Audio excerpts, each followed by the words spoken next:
Ty të adhuroj, o Allah, le ty shëtëroj. Allahu nuk ka këto gajle. Allahu nuk mërzitet kush çfarë do të thotë. Dhe mu për atë arsye kur gjikon krijesat e veta se ai krijoi në këtë Kur'an famëlar tha ulaike kal ad'ami bal hum adall. Ata janë si kafshët, janë më të poshtër se kafshët. Ky njeriu pra që ngriti Allahu kaq lart, në qoftë se i ka sy që nuk sheh.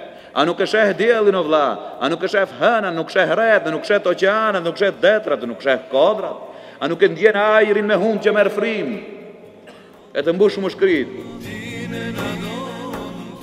a nuk dëgjon erën kur frin, a nuk dëgjon shërimin e gjithësisë që të mbërthen,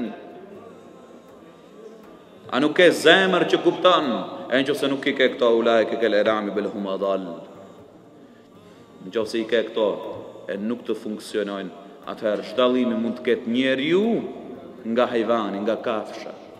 Njeriu është i ndalluar nga kafsha me të menduar, me të kuptuar, me të soditur qenjen, me zemër që kupton. Jo se ka zemër mish kanë gjithë kafshët, gjithë gjallësat, andaj dhe definohet njeriu në logjik të ndëruar vëllezër, hajwanun natikun, homo sapiens, greqisht.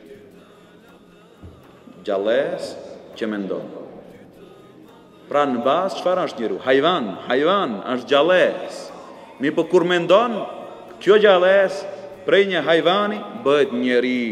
E nëse ki nuk e zhvillon këtë të menduar dhe nuk është i aftë që ta kuptoj realitet me këtë menduar, ta gjoh Allahun Azza wa Jall, ta besoj fjalën e Allahut Azza wa Jall, ky nuk e plotësoj kushtin e njerëzimit, nuk e plotësoj kushtin e qenit njeri, le t'ju thot kush t'ju thot, në çdo teori, njeriu është gjallës që ditë mendoj, njeriu është gjallës që ditë logjikoj, e në qoftë se ki nuk ditë logjikoj ta kuptoj Allahun Azza wa Jall, sado që të thot se ka mendje të përparuar, sado që të mendoj se ka një mendje të zhvilluar, mendja e këtij është e cunguar, nuk e njeh Allahun.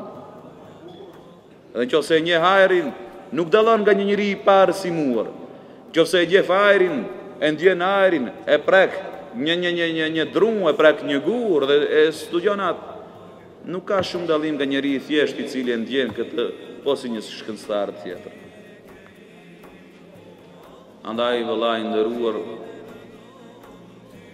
Allahu kur i klasifikon njerëzit i sheh se kush e beson atë dhe kush nuk e beson atë, kush i ndjek pejgamberët e tij dhe kush nuk i ndjek, kush e ndjek fjalën e tij dhe kush nuk e ndjek, dhe në bazë të kësaj i dallon njerëzit dhe i klasifikon në njerëz dhe në jo njerëz, në njerëz të ngritur dhe jo të ngritur, në përparimtar dhe jo përparimtar, në njerëz të mirë dhe njerëz të këqinj. Mos t'ju duken këto fjalë të rënda, vëllezër të nderuar.